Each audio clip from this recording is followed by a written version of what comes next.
நாம் ஏற்கனவே நடிகர் விஜய் அவர்களுடைய பாவக பலன்களை 12 பாவக பலன்கள், அந்த பாவகத்தில் நின்ற கிரகங்களை பற்றியும் அந்த பாவக பலனை பற்றியும் நேற்று மிக தெளிவாக ஒரு முதல் பதிவில் பார்த்துருந்தோம்.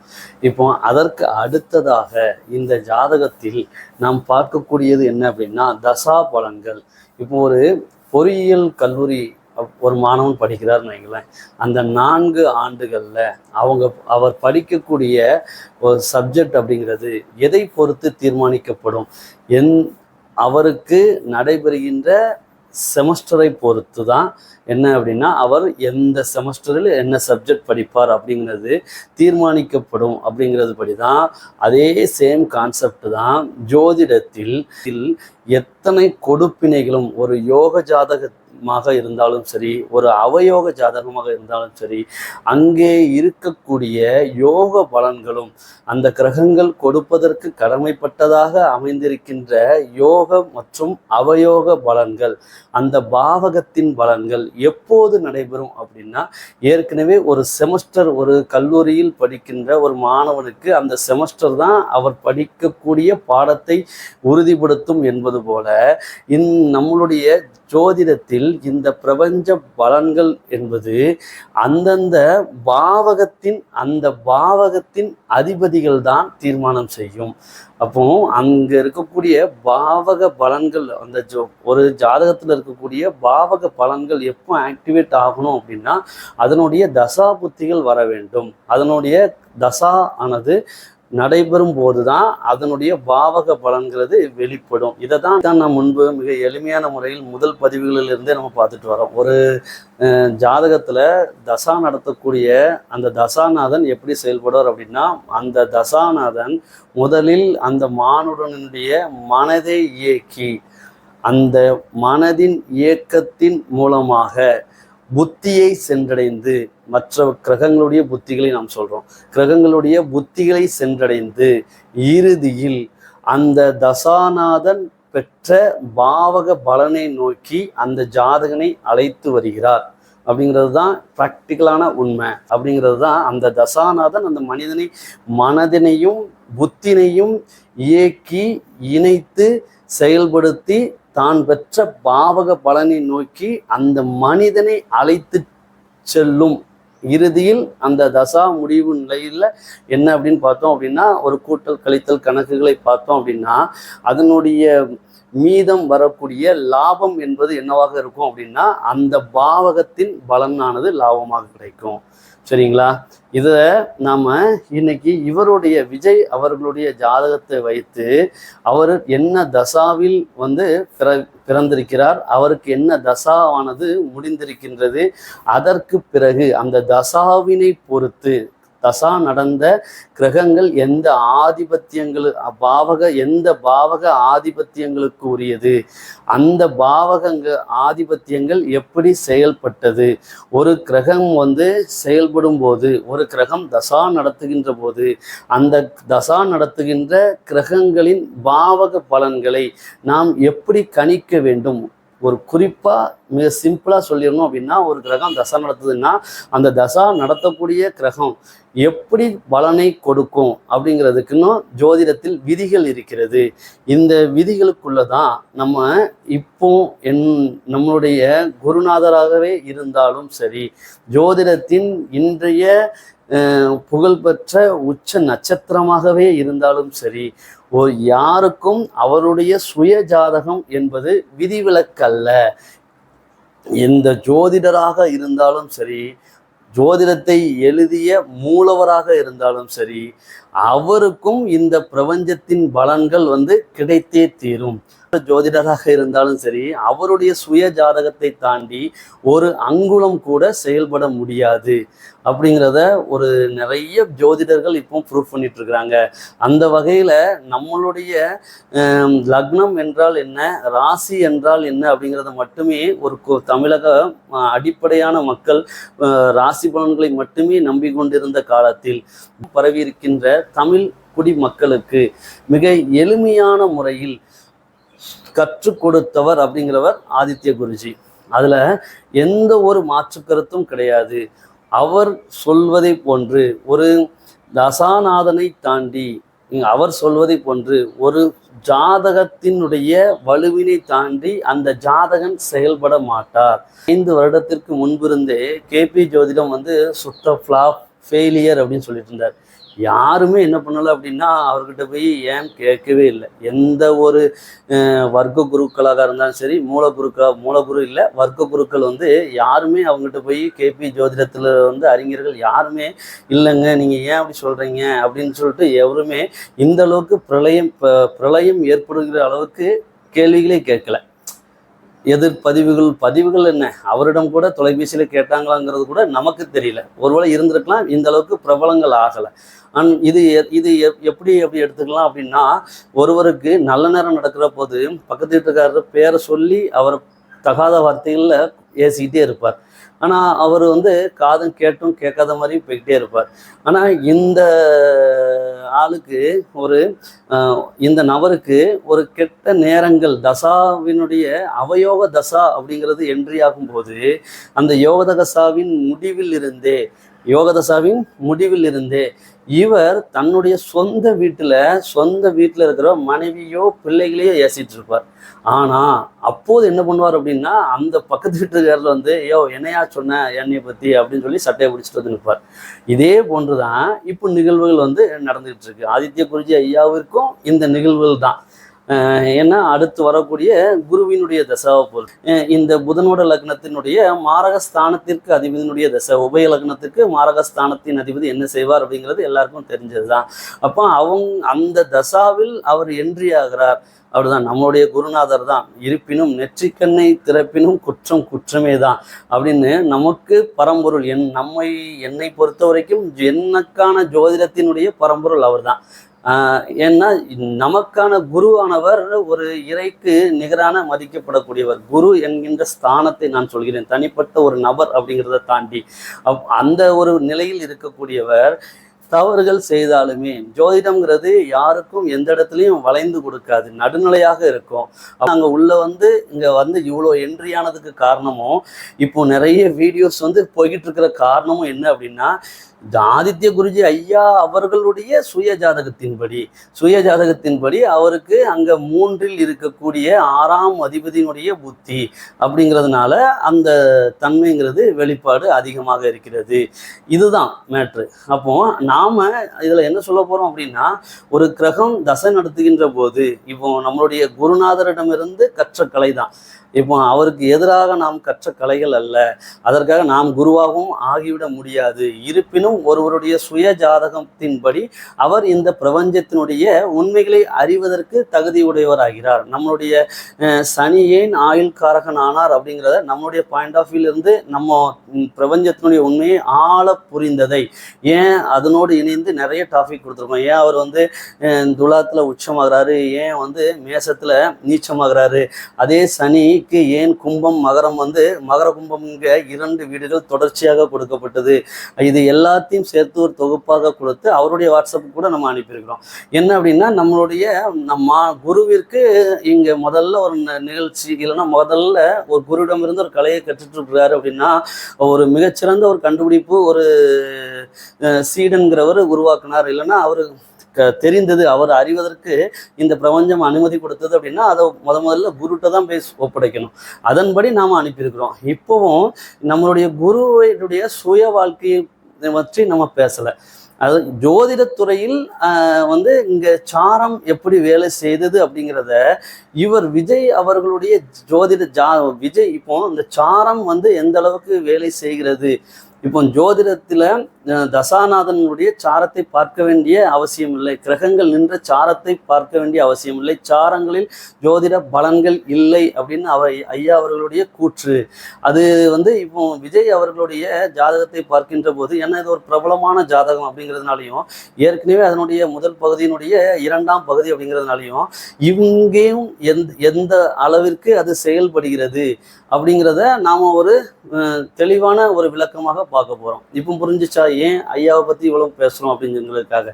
சரிங்க, இப்போ நடிகர் விஜய் அவர்களுடைய சுய ஜாதகத்திற்குள்ள நம்ம செல்லலாம். நேற்று அவருடைய 12 பாவகங்களை பற்றி விஜய் அவர்களுடைய லக்னத்தில் தொடங்கி 12 பாவங்களை பற்றியும் தெளிவாக நம்ம பதிவு செஞ்சிருந்தோம். அதுலேயுமே அந்த லக்னம் ஒரு லக்னத்துல ஒரு லக்னம் இவருக்கு கன்னியா லக்னமாக அமைந்தது போன்று இவருடைய லக்ன புள்ளியானது எந்த நட்சத்திரத்துல இருக்குது அப்படிங்கிறதும் முக்கியம் அப்படிங்கிறத தெளிவுபடுத்தியிருந்தோம். ஏன் அப்படின்னா இவருடைய லக்ன புள்ளிங்கிறது உத்திரம் சூரியனுடைய நட்சத்திரத்துல இருக்கு. அதே போல இவருடைய ராசி அதிபதி இங்க சந்திரன்.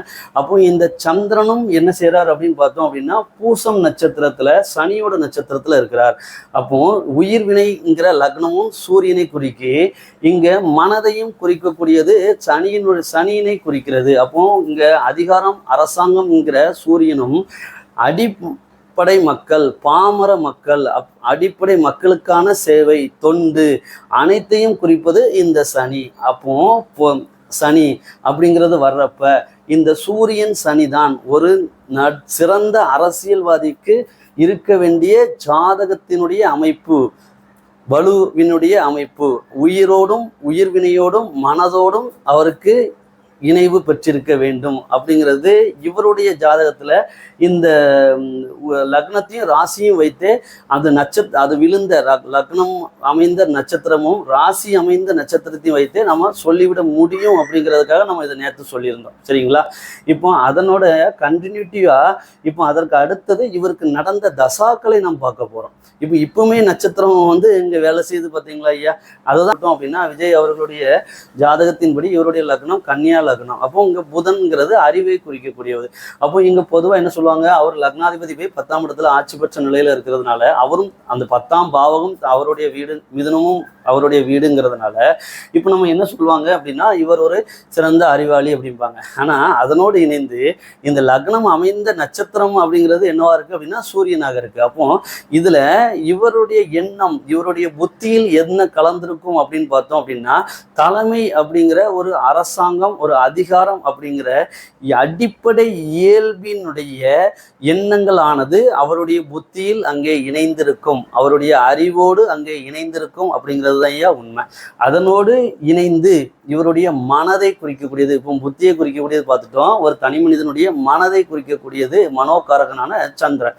இவருக்கு சந்திரனே ராசி அதிபதியாக வர்றார். அப்போ ராசி அதிபதியாக வர்றதுனால அப்போ மனோகாரகன் வலுத்திருக்கிறார்னு அர்த்தம். அப்போ அவர் சுட்டி காட்டக்கூடிய ஒரு நட்சத்திரங்கிறது என்னவா இருக்கு அப்படின்னு பார்த்தோம் அப்படின்னா சனியினுடையதா இருக்கு.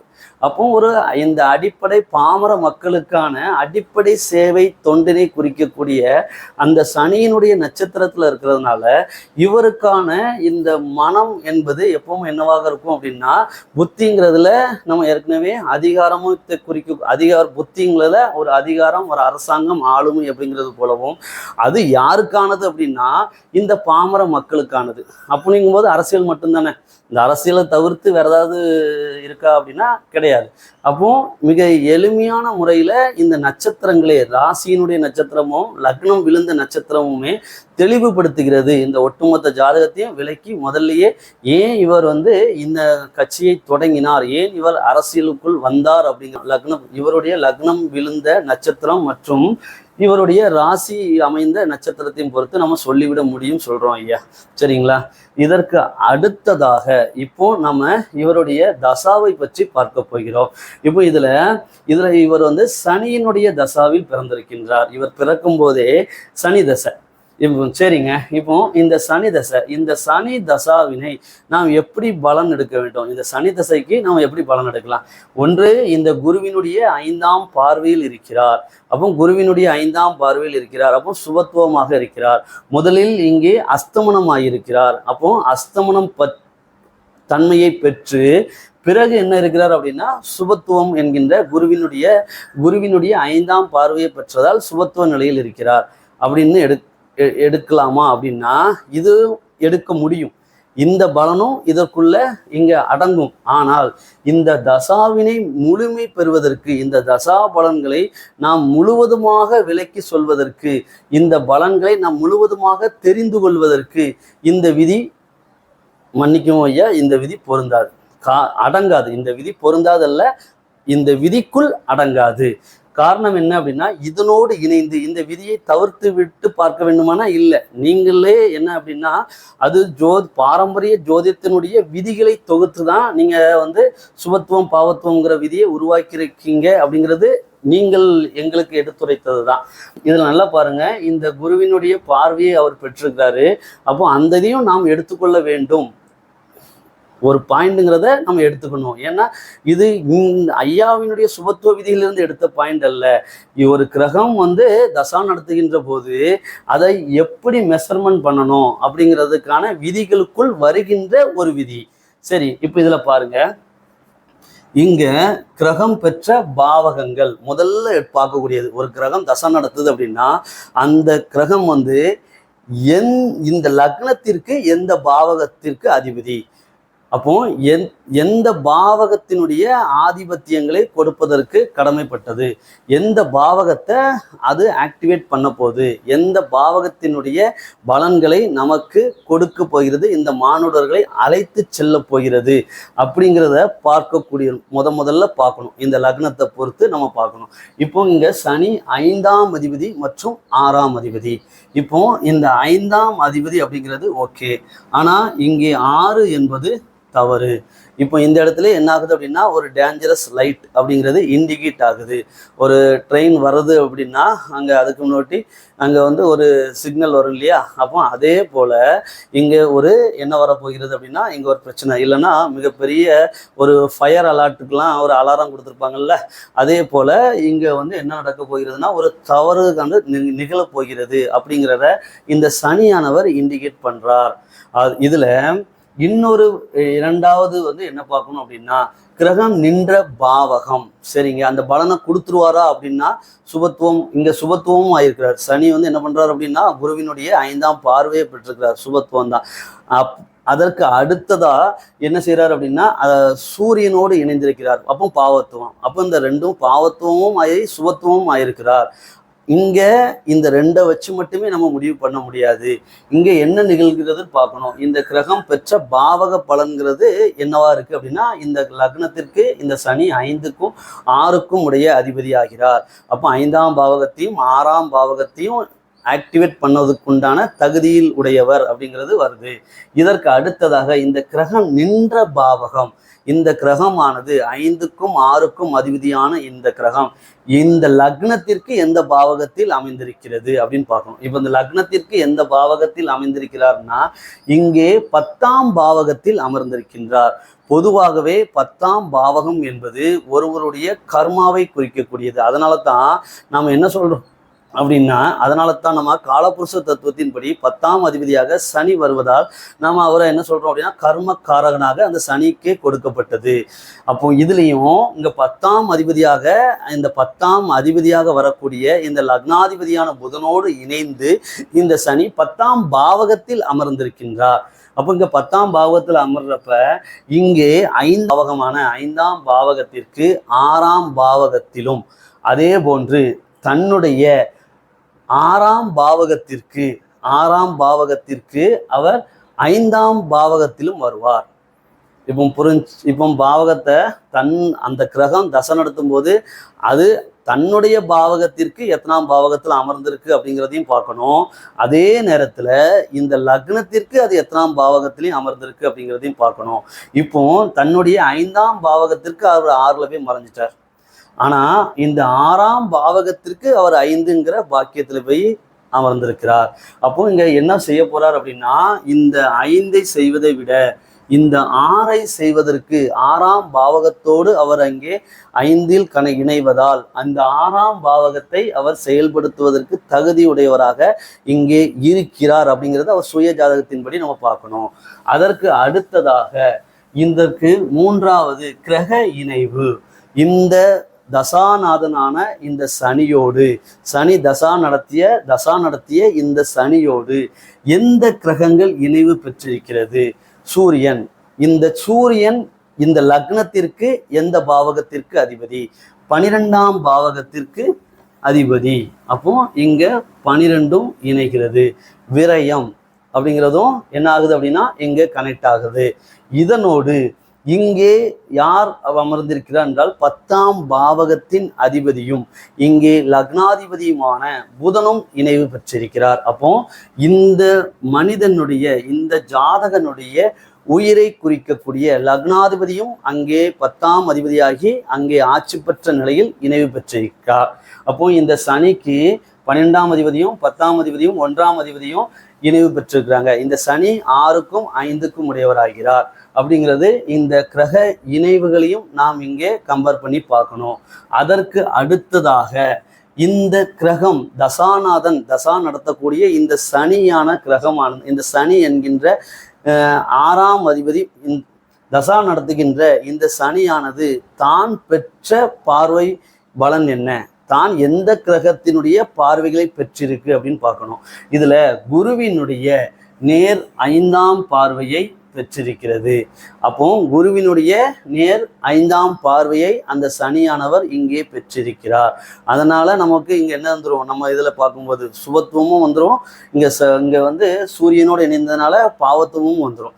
ஆனா இந்த இடத்தில் நமக்கு சுபத்துவம் பாவத்துவம் நம்ம எடுத்தோம் அப்படின்னா என்ன ஆகும் அப்படின்னா, இந்த லக்னாதிபதிக்கான தீமையை தான் நம்ம வந்து இங்கே சொல்ல முடியும். ஏன்னா அங்கே கனெக்ட் ஆகிருக்கிறவர் யார் அப்படின்னா விரயம், இன்னொன்று லக்னாதிபதி. அப்போ லக்னாதிபதியே விரயம் அப்படிங்கிற கான்செப்டுக்கு போவோம். அதை தடுக்கும் அப்படின்னா குருவினுடைய பார்வை தடுக்கும் அப்படிங்கிற பாயிண்ட்ல மட்டும் நின்றோம். ஏன் தடுக்கும் அப்படின்னா குருவினுடைய பார்வை இருக்கிறதுனால அது தடுத்துருச்சு.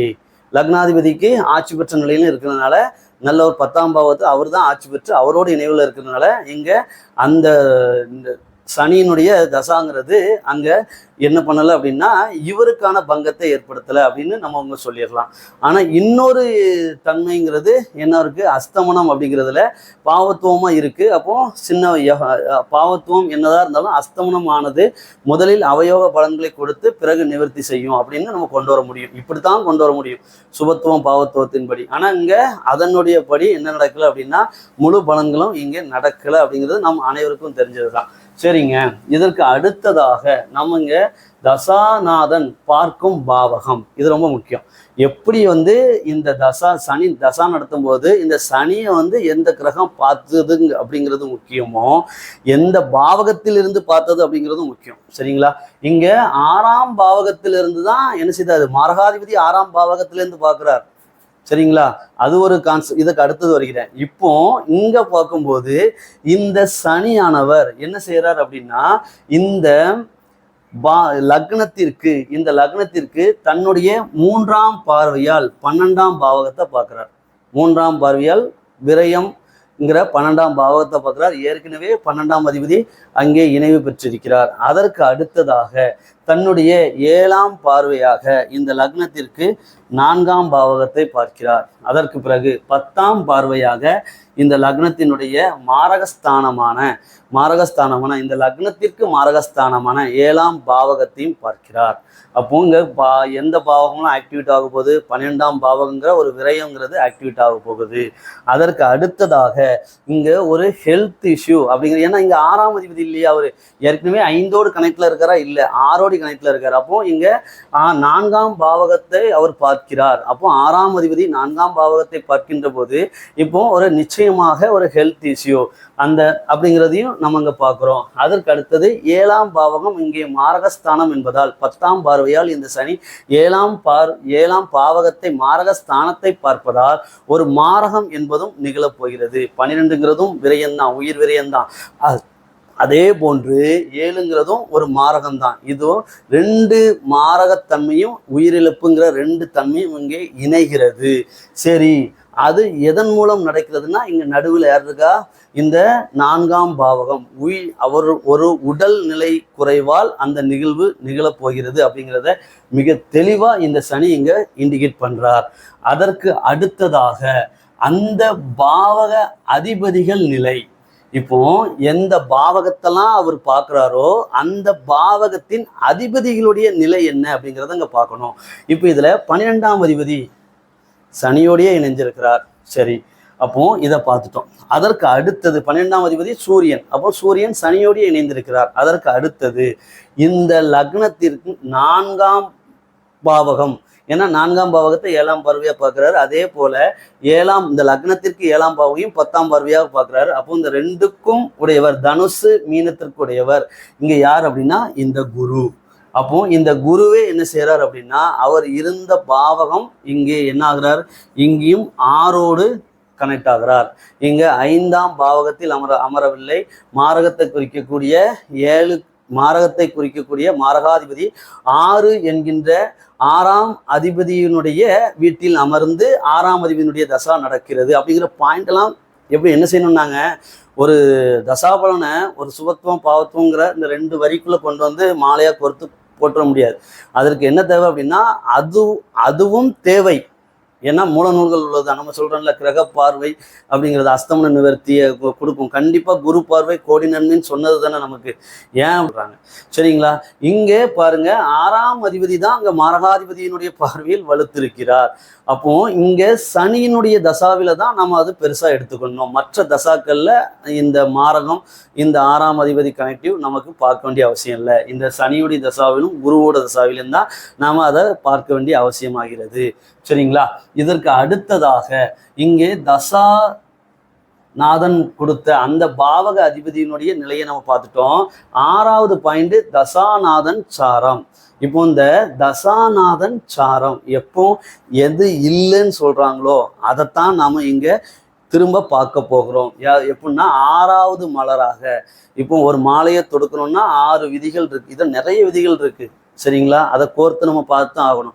இப்போதைக்கு முதன்மையான விதிகள் அப்படின்னு சொல்லிட்டு ஒரு 8 விதிகளை நம்ம போட்டிருக்கிறோம். அவ்வளோதான். இது பாரம்பரிய ஜோதிடத்தின் விதிகள், நாமெல்லாம் உருவாக்குன விதிகள் இல்லை. இப்போ இதுல தசாநாதனுடைய சாரம். தசாநாதன் என்ன சாரத்துல இருக்கிறார்? இந்த லக்னத்தினுடைய 5ம் 6ஆம் அதிபதியுமான, இந்த லக்னத்திற்கு 5 மற்றும் 6ஆம் அதிபதியான இந்த சனியானவர் என்ன செய்கிறார்? சனியானவர் அவர் பெற்றிருக்கின்ற சாரம் என்பது இந்த ராகுவினுடைய சாரம். இப்போ இந்த சனி ராகுவினுடைய சாரத்தை பெற்று இங்கே தசை நடத்துகிறார். சரிங்க.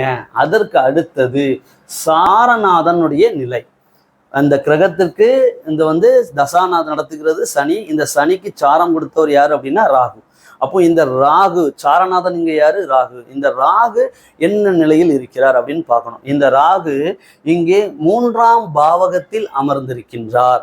அப்போ இங்கே நல்லா புரிஞ்சுக்கணும், 3ஆம் பாவகத்தில் அமர்ந்திருக்கின்றார். இளைய சகோதர பாவகத்தில் இந்த ராகு அமர்ந்திருக்கின்றார். சனி ராகு சாரம் தான். சரிங்களா? அதனால நம்ம ராகு எங்க அமர்ந்திருக்கிறார் நம்ம பார்க்கணும். இங்க ராகு 3ஆம் பாவகத்தில் இங்கே அமர்ந்திருக்கிறார். இந்த ராகு எப்படி செயல்படுவார்? இந்த ராகு எந்த பாவகத்தில் அமர்ந்திருக்கின்றதோ அந்த பாவக அதிபதியாகவும் அந்த தன்னோடு இணைந்த கிரகங்களாகவும் அவர் செயல்படுவார் அப்படிங்கிறது தான் பிராக்டிக்கலான உண்மை. இங்க எந்த கிரகத்தோடு இணைந்திருக்கா பார்க்கணும். அது முக்கியம். இல்லை, இணையல. இந்த ராகு இந்த லக்னத்திற்கு செவ்வாயாக செயல்படுவதற்கு கடமைப்பட்டவராகிறார். அந்த செவ்வாயினுடைய நிலை என்ன? அந்த சாரநாதனுக்கு வீடு கொடுத்த கிரகத்தினுடைய நிலை என்ன அப்படிங்கும்போது இதோடு நிறுத்திக்கலாம். இதற்கு அடுத்தது தொடர்ந்து போகணுமா அப்படின்னா கன்ஃபியூஸ் பண்ணிக்க வேண்டாம், அவசியம் இல்லை. இந்த தசா நடத்தக்கூடிய கிரகம் என்ன சாரத்துல இருக்கு? ராகுவோட சாரத்துல இருக்கு. அந்த ராகு எங்க உட்கார்ந்துருக்கிறார்? 3ஆம் இடத்துல இருக்கிறார். அப்போ இந்த 3ஆம் இடத்துல இருக்கிற இந்த ராகுக்கு வீடு கொடுத்தவருடைய பொசிஷன் என்னவா இருக்கு அப்படின்னா அங்க நீச்சம் பெற்ற நிலையில இருக்கு. இதுதான் அடுத்த பாயிண்ட், 7வது பாயிண்ட். சாரநாதனுடைய நிலையில இதுவும் சேர்ந்து வரும். அப்போ இங்க அந்த சாரநாதனுக்கு வீடு கொடுத்தவர் இங்க செவ்வாய் என்ன பொசிஷன்ல இருக்கார்? நீச்சம் பெற்ற நிலையில் இருக்கிறார். அப்போ 3ஆம் அதிபதி இங்கே நீச்சம் பெற்ற நிலையில் இருந்து அங்க யாரோடு இணைந்திருக்கின்றார்? சந்திரன் என்ற ஒரு பெண் கிரகம். பெண் தானே சந்திரன் அப்படின்னாலே பெண் தானே.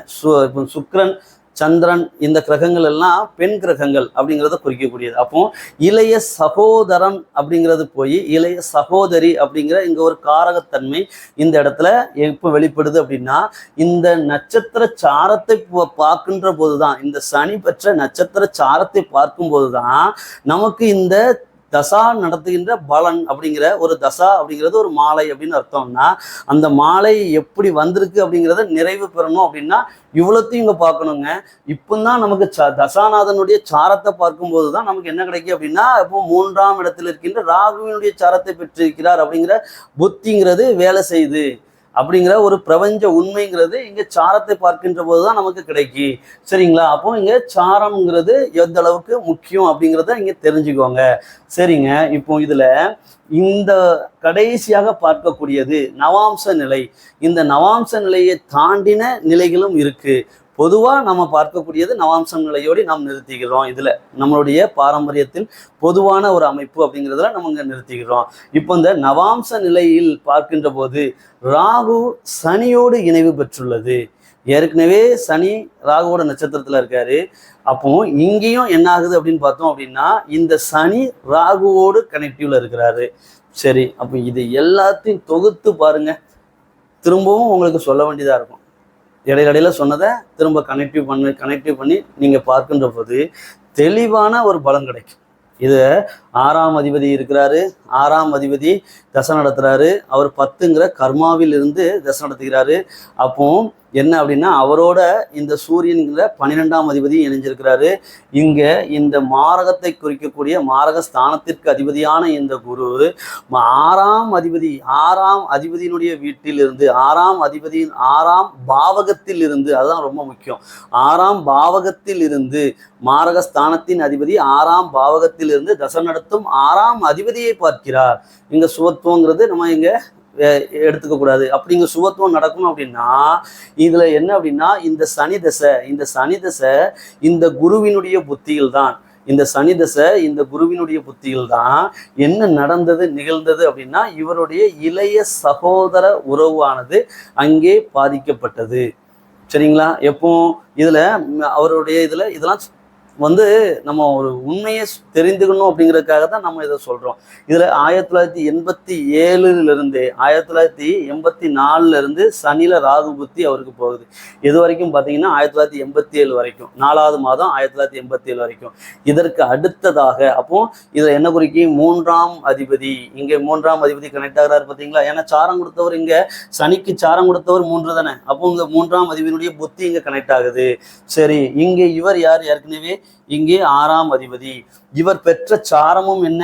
இங்க ராகுவினுடைய சாரம். அந்த ராகு 3ஆம் இடத்தில் அமர்ந்திருக்கின்றார். ஏற்கனவே செவ்வாயை போன்று செயல்படுவார். அப்படிங்கிற போது இங்கே செவ்வாயை போன்று செயல்படுவார்னா அவர் 3 கூடிய இளைய சகோதர ஸ்தானத்தில் அமர்ந்திருக்கும் போது கண்டிப்பாக அந்த பாவகத்தை அவர் நலிவடைய செய்வார். அப்படிங்கிற விதியின் படியும் இங்க மீண்டும் என்ன ஆகுது அப்படின்னா 3 அப்படிங்கிற ஒரு கனெக்டிவிட்டி. ஏன்னா அங்க 6 கூடிய 6ஆம் பாவகத்தின் அதிபதி இங்க 3இல் அமர்ந்திருக்கின்ற ராகுவினுடைய சாரத்தில் அமர்ந்திருக்கிறார்.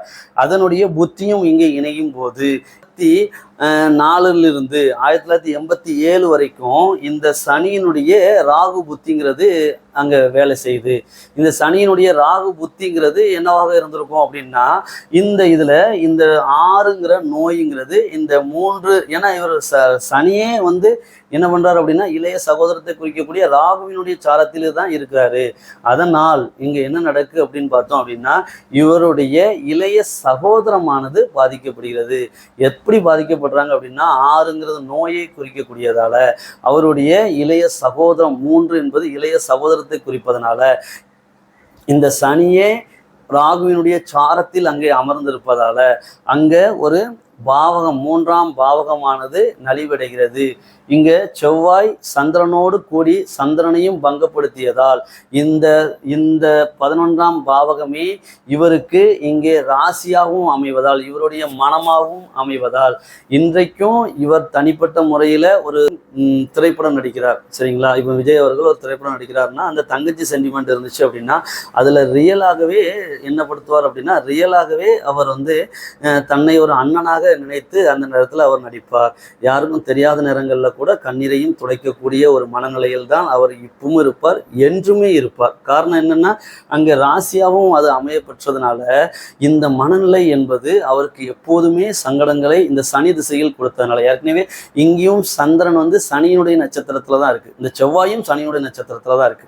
அப்போ இந்த வடு என்பது சனி திசையில் கொடுத்த அவருடைய வடு என்பது அவருடைய மனதில் நீங்கா நிரந்தரமாக எப்பவுமே இருக்கும். இப்போ மற்ற இடங்கள்லாம் சும்மா ஒட்டிட்டு போறாங்கல்ல, நோட்டீஸ் ஒட்டிட்டு போறாங்க, என்றும் எங்களுடைய மனதில் குடியிருக்கும். அதாவது அவருடைய வார்த்தையை பாருங்களேன், என்னைக்கும் அந்த வார்த்தை தான் அவருடைய வெளிப்படும். அது ரசிகர்களுக்காக சொல்றாங்க. அதனுடைய முதல் நிலை அப்படிங்கிறது அவர் நெஞ்சில் என்றும் குடியிருப்பது அப்படின்னா அவருடைய இளைய சகோதரி தான். இதில் சொல்றதுக்கு மனம் வருத்தங்களாக இருந்தாலும் அதுதான் உண்மை. அது அவருக்கு மட்டுமே தெரிந்த உண்மையாக இருக்கும், இல்லைன்னா தாய் தந்தைக்கு தெரிந்த உண்மையாக இருக்கும். அவர் அதிலிருந்து மீண்டு என்றைக்குமே அவர் மீண்டு வருவதற்கு அவராக கூட முற்படவில்லை, அது முடியவும் செய்யாது. சரிங்களா?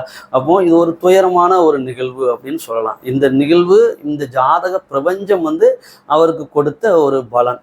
அந்த பலனை நமக்கு யோக பலன்களை மட்டும்தான் நம்ம அனுபவிக்கிறதுக்கு பிறந்தோமானா இல்லை, அவயோக பலன்களையும் அனுபவிக்கிறதுக்கு நம்ம பிறந்தோம் தான். அவயோக பலன்களும் யோக பலன்களும் இணைந்து தான் ஒரு மனிதனுக்கு வாழ்க்கையானது கட்டமைக்கப்படுகிறது. அப்படிங்கிறதுனால இந்த சனி தசைங்கிறது இந்த நிகழ்வை அவருக்கு நீங்கா வடுவாக என்றும் கொடுத்தது. இங்கேயுமே சனியும், இங்கேயுமே சந்திரனும் செவ்வாயும் சனியினுடைய நட்சத்திரத்துல தானே இருக்கிறாங்க. அப்போ இங்கேயுமே நட்சத்திரங்கிறது இங்க வேலை செய்கிறது அப்படிங்கிறத ஒரு புரிதல்ங்கிறது வேணும். என்னுடைய குருநாதராகவே இருந்தாலும் ஆதித்யன் ஐயா அவர்களுக்கும் வேணும் அப்படிங்கிறதுக்காக நம்ம இதை எக்ஸ்பிளைன் பண்ணி நம்ம சொன்னோம். சனி திசை மட்டும்தான். இதற்கு அடுத்ததாக இவருக்கு நடந்த தசா அப்படிங்கிறது புதனுடைய தசா. இந்த புதனுடைய தசா அப்படிங்கிறது 1989 ஆண்டிற்கு பிறகு 2006 வரைக்கும் புதனுடைய தசா நடந்திருக்கு. இந்த புதனுடைய தசா ஏற்கனவே இந்த ராகுவினுடைய சாரத்துல தான் இந்த புதனும் இருக்கின்றார். அப்போ 3ஆம் பாவகத்தினுடைய உயிர்காரகம் ஏற்கனவே விதியின்படி அவருக்கு பறிபோனது அப்படிங்கிறது நம்ம இவ்வளவு நேரம் தொகுப்பாக பார்த்தோம்.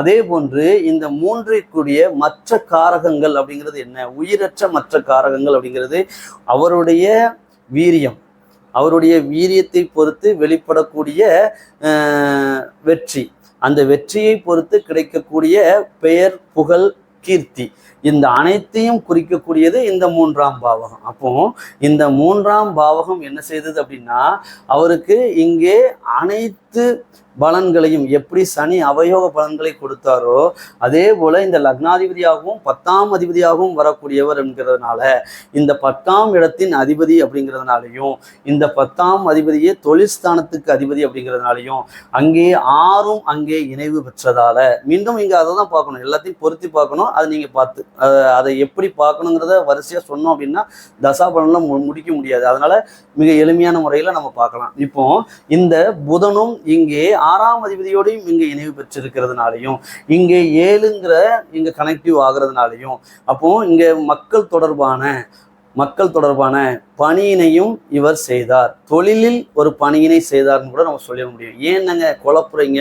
தொழில் செய்வார்னு சொல்லு, இல்லைன்னா பணி செய்வார்னு, வேலை அடிமை வேலை ஆறுங்கிறத செய்வார்னு சொல்லு, என்ன இப்படி கன்ஃபியூஸ் பண்ணுறீங்க அப்படின்னா இவர் என்ன பண்ணார் அப்படின்னா ஒரு ஊதியத்தை தான், ஒரு 100 கோடி ரூபா அப்படிங்கிறதா இருந்தாலும் 50 கோடி அப்படிங்கிறதா இருந்தாலும் அவருக்கான சம்பளத்தில் தான் அவர் என்ன செய்கிறார் அப்படின்னா தன்னுடைய 10ஆம் பாவகத்தை அவர் ஆக்டிவேட் செய்கிறார். சரிங்களா? அப்போ இங்கே அவருடைய முதன்மை என்னவாக இருக்கிறது அப்படின்னா 6ம் அவருடைய சுய தொழில் தான். இது அவருடைய சுய தொழில். நினைச்சா யாரும் எங்கனாலும் அங்கே பணியில் அங்கே பிரேக் பண்ணிக்கலாம், இல்லைன்னா அங்கே நிவர்த்தி பண்ணிக்கலாம். இவர் வருகைக்காக அங்கே அனைவரும் காத்து கிடக்கிறார்கள். அப்படிங்கிற போது இவர் இதை தொழிலாகவும் வைத்திருக்கிறார்.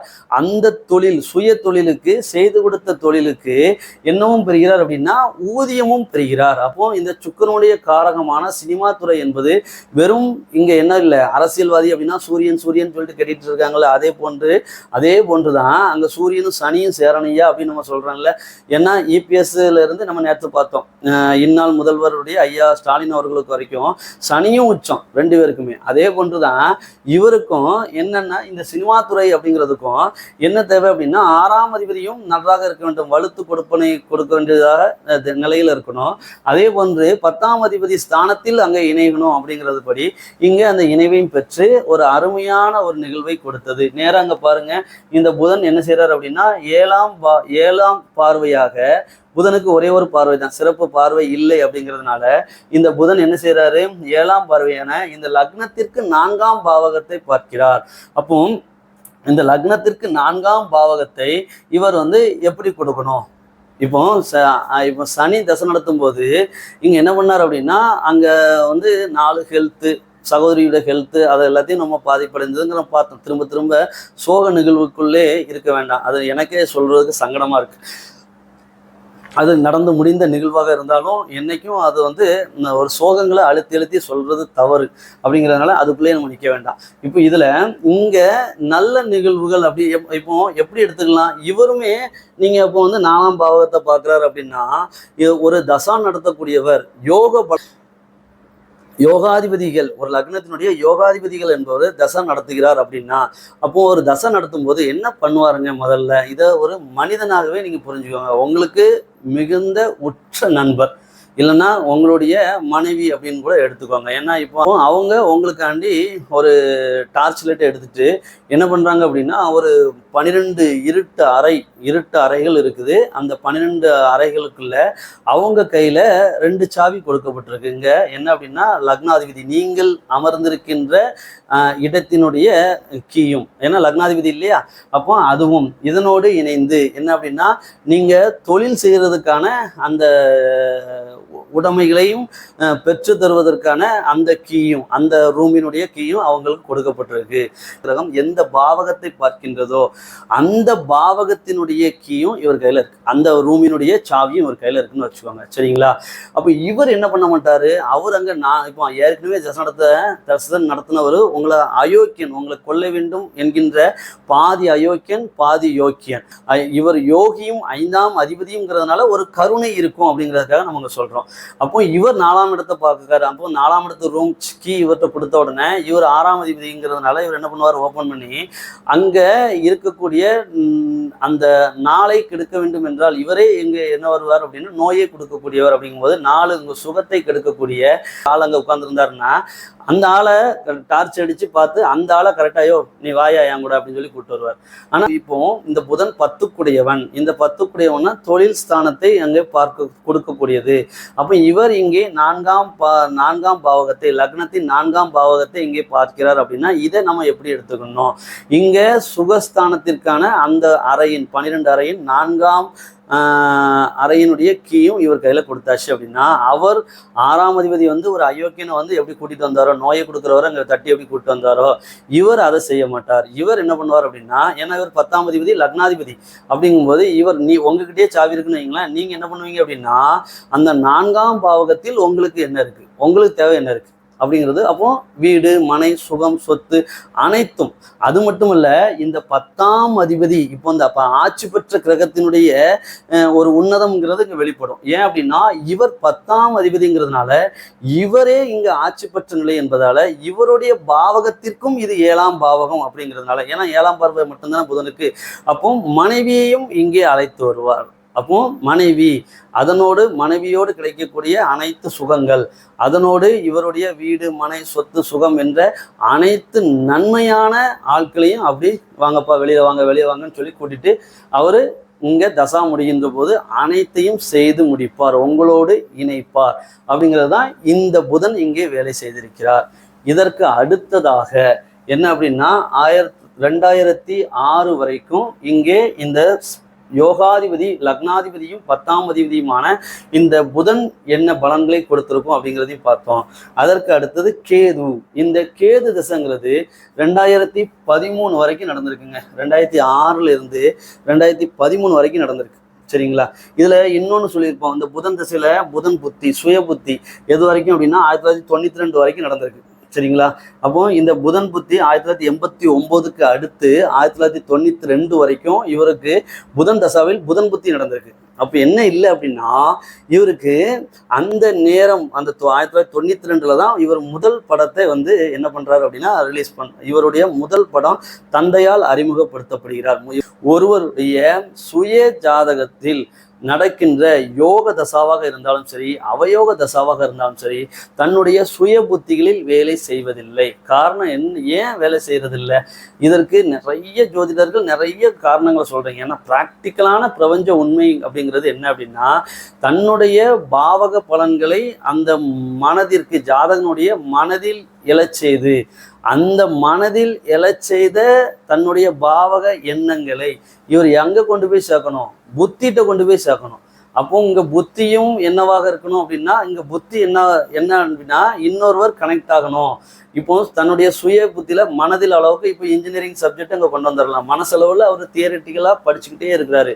ப்ராக்டிக்கலா அங்கே போய் அங்கே பார்த்தீங்க அப்படின்னா அங்கே எடுபடாது. தியரட்டிக்கலாக அவர் என்ன செய்யணும் அப்படின்னா, அப்போ ப்ராக்டிக்கல் நாலேஜ் வேணும் அப்படின்னா அதுக்குன்னு ஒரு அறை தனியாக இருக்கிறது. அந்த ப்ராக்டிக்கல் வகுப்பிற்கு அந்த ஒர்க் ஷாப் இப்போ மெக்கானிக்கலாக இருந்தால் அந்த உபகரணங்கள் வந்து அங்கே தேவை. இப்போ எலக்ட்ரானிக்ஸாக இருந்தால் அங்கே வந்து ஒரு என்ன வேணும் அப்படின்னா ஒரு எலக்ட்ரானிக்ஸ் டிவைசஸ்கள் அங்கே தேவை. அதே போன்று இதில் ஒரு கம்யூனிகேஷனாக இருந்தால் அங்கே சிஸ்டம் அப்படிங்கிற சிஸ்டம், அங்கே சிஸ்டம், இன்டர்நெட்டு, அதை போன்ற அடிப்படை உபகரணங்கள் அங்கே தேவை. அப்போ அதே போன்றுதான் இந்த புத்திநாதன்கள் என்பது இந்த தேரிய ஒருவருடைய சுய ஜாதகத்தின் சுய புத்தி என்பது ப்ராக்டிக்கல் கிடையாது. அது ஒன்லி தியரிட்டிக்கல் மட்டும்தான். மனதில் அந்த எண்ணங்களை எழச் செய்து கொண்டே இருக்கும். அது எப்போது நிறைவடைகிறதோ, அது எப்போது முதிர்ச்சி அடைகின்றதோ, எப்போது அதனுடைய சுய புத்திங்கிறது முடியுதோ அப்போ அது என்ன செய்யும் அப்படின்னா ப்ராக்டிக்கலுக்கு தயாராகிடும். சரிங்களா? அதனால தான் அடுப்பும் இன்னொரு புத்தியானது இணைகின்ற போது தான் அது லேபில் போய் நாம் படித்ததை அங்கே என்ன செய்யும், ஒர்க் அவுட் செய்து பார்க்கும். அதற்கு தேவையான உபகரணங்கள் அப்படிங்கிறது தான் இங்கே புத்திநாதன்கள். சரிங்களா? இதுதான் பிரபஞ்ச உண்மை. புரிஞ்சுக்கோங்க. இதற்கு வந்து நம்ம காலை பொழுது இல்லைன்னா அந்த டைம் மெஷர்மெண்ட் சரியா இருக்காது அப்படிங்கிறதுக்கெல்லாம் நம்ம கொண்டு போகவே கூடாது. எது ப்ராக்டிக்கலோ அந்த ப்ராக்டிக்கலை வச்சு ஏன் என்ன எப்படிங்கிறத அனலைஸ் பண்ணுங்க. கண்டிப்பா விடை கிடைக்கும். பிரபஞ்சம் உங்களுக்கான விடையை கொடுப்பதற்கு காத்துக்கிட்டு இருக்கு அப்படிங்கிறதையும் கூடுதலான பதிவாக நம்ம பண்ணிடலாம். சரி, இப்போ நடிகர் விஜய் அவர்களுடைய ஜாதகத்தை தொடர்வோம். சரிங்களா? இப்போ இங்க புதன் 2006 வரைக்கும் அவருக்கான அனைத்து யோக பலன்களையும் அள்ளி வாரி கொடுத்து விட்டார் அப்படிங்கிறது எல்லாருக்குமே தெரிஞ்ச ஒண்ணுதான். சரிங்க. அதற்கு அடுத்தது கேது திசை வருகிறது. இப்போ இந்த கேது என்ன பண்றாரு அப்படின்னா 2006 2013 வரைக்கும் திசை நடத்தி இருக்கிறார். அப்போ 2006 2013 வரைக்கும் திசை நடத்திய கிரகம் கேது 9ஆம் பாவகத்தில் அமர்ந்திருக்கின்றார். ஏற்கனவே நம்ம சொன்னோம், 9 என்று எழுதினால் ஒரு தனி மனிதனுடைய தலை நிமிர்ந்து விடும் அப்படிங்கிறது தான் உண்மை. இப்போ இந்த கேது என்பவர் தான் இருக்கும் பாவகத்தின் அதிபதியாக செயல்படுவார். அப்படிதான் ராகுக்கும் பார்த்தோம். இரு கிரகமான ராகு கேதுகளுக்கு அதுதான். இப்ப இதுல என்னவாக இருக்கு அப்படின்னா, ராகு கேதுகளுக்கு பலன் எடுக்கக்கூடிய முறைகள் படி இங்க இந்த கேதுவானவர் தான் இருக்கும் பாவகத்தின் அதிபதியாக செயல்படுவார். அதனோடு தன்னோடு இணைந்த கிரகங்களை போன்றும் தன்னை பார்வை செய்த கிரகங்களை போன்றும் அங்கே செயல்படுவதற்கு கடமைப்பட்டவர் அப்படிங்கிறதுல இதுல நம்ம மிக தெளிவா என்ன புரிஞ்சுக்கலாம் அப்படின்னா, இந்த கேதுவானது இங்கே 9 பாக்கியஸ்தானத்தில் 9ஆம் பாக்கியாதிபதி என்கின்ற சுக்கிரனோடு இணைவு பெற்றிருக்கிறது. அப்போ ஒரு தெளிவா ஒரு பதில என்ன சொல்லிடலாம் அப்படின்னா, இவருக்கு சுக்கிரதசை நடந்திருக்குங்க. அவன்தான் இப்போ எல்லாருக்கும் சுக்கிரதசை ஒரு லைஃப்ல ஒரு முறை 20 ஆண்டு நடக்குன்னா, இவருக்கு இந்த கேது தசை ஆரம்பிச்சதுல இருந்தே சுக்கிரதசை தாங்க நடந்துட்டு இருக்கு. சரிங்களா? அப்போ அந்த சுக்கிரதசைங்கிறத தன்னை 2006 2013 வரைக்குமே இந்த 9ஆம் இடம் 9ஆம் பாவகம் என்பது ஆக்டிவேட் ஆயிடுச்சு. அப்போ இந்த 9ஆம் பாவகம் இவருக்கு வலுத்து செயல்பட தொடங்கி விட்டது அப்படிங்கிறது தான் உண்மை. சரிங்களா? இப்போ இந்த ஐயா நீங்க ராகு கேதுகளுக்கு சாரம் என்பது மிக பெரிதல்ல, அது கடைநிலையாக பார்க்க வேண்டிய ஒன்று நம்ம சொல்லலாம். இப்போ அப்படின்னு நீங்க சொல்லியிருந்தீங்கன்னா அங்க ஒன்றும் இல்லையா, ஆனா மற்ற கிரகங்களுக்கு சாரம் பார்க்க வேண்டாம் அப்படின்னு நீங்க சொல்றது சரியான ஒன்று இல்லையா. ஏன்னா ராகுகேதுகளுக்கு சுயமான வீடுகள் இல்லை, அது தான் எங்க இருக்குதோ அது போலவே பச்சோந்தி கிரகங்களா செயல்படும் அப்படிங்கிறதுனால அதற்கு சாரநிலை என்பது இறுதியாக கொடுக்கப்பட்டது. இப்போ இங்க பார்த்தோம் அப்படின்னா, அப்படி பார்க்கும்போது இந்த ராகுவே புதனுடைய இதில் இருக்காரு, புதனுடைய சாரத்துலதான் இருப்பார். சரிங்களா? அப்போ இந்த ராகு புதனுடைய சாரத்துல இருக்கிறார் அப்படின்னா புதனை தானே அங்க பாவிச்சிருக்கணும், ஆனா இங்க இல்லை. ஏன் அப்படின்னா அங்க ராகு இருள் கிரகம், பச்சோந்தி கிரகம் அப்படிங்கிற போது நம்ம அதை எடுத்துக்கல. அதே போலதான் இந்த கேதுவும் செவ்வாயினுடைய சாரத்தை வாங்கியிருக்கார் அப்படிங்கிறதும் இங்க என்ன தேவை இல்லைன்னா கடைநிலையாகத்தான் தேவையை தவிர்த்து இங்க முதல் நிலையாக இங்க என்ன பாக்கியங்கள் அப்படிங்கிறது இவர் எந்த கிரகத்தோடு இணைந்திருக்கிறாரோ, எந்த பாவகத்தில் அமைந்திருக்கின்றாரோ அந்த பலன்களை எடுத்து செய்வார். அப்படிங்கிற பட்சத்துல இந்த இருள் கிரகங்கள் செயல்படும் விதிகள் படி இந்த கேது 9ஆம் அதிபதியே செயல்பட்டு என்பதற்குரிய அனைத்து பாக்கியங்களையும் இவருக்கு மிகவும் இந்த புதனை விடவும் மிகவும் அதிகமாக கொடுப்பினையை கொடுத்தார் அப்படிங்கிறது தான் உண்மை. இந்த கேது 9ஆம் அதிபதி பாக்கியாதிபதியாகவே செயல்பட்டார். சரிங்க, இப்போ இந்த புதன் வந்து ராகுவோட சாரத்துல இருந்தார்ல, அப்போ பெயர் கீர்த்தி புகழ் அப்படிங்கிறத இங்க கொடுத்தார்ல, அதே போன்று இந்த கேதுவானவர் என்ன பண்றாரு அப்படின்னா எந்த பாவகத்தை இங்கே பார்ப்பாரா அப்படின்னா எந்த பாவகத்தையும் அவர் என்ன செய்ய மாட்டார், இங்க பார்ப்பதற்கு தகுதி இல்லை. அப்போ இங்க என்ன அப்படின்னா இந்த பாவகத்தை இவர் பார்த்தார் அப்படிங்கிறது இங்க என்ன பார்க்க வேண்டாம், இந்த கேது எந்த பாவகத்தை பார்க்கிறார் அப்படிங்கிற பாவக பலனை எல்லா மற்ற கிரகங்களுக்கு அட்லீஸ்ட் புதன் சூரியன் சந்திரன் இந்த கிரகங்களுக்கு நம்ம என்ன எடுக்கிறோம் அப்படின்னா சுக்கிரன் இந்த மாதிரி கிரகங்களுக்கு நாம 7ஆம் பாவகத்தை தான் இருந்த கிரகத்திலேருந்து 7ஆம் பாவகத்தை அவர் பார்ப்பார் அப்படிங்கிறதுனால அந்த பாவகம் இந்த லக்னத்திற்கு எந்த பாவகம் அப்படிங்கிறத கனெக்ட் பண்ணணும். இங்க வந்து சுக்கிரதசை நடக்கின்ற போதுதான்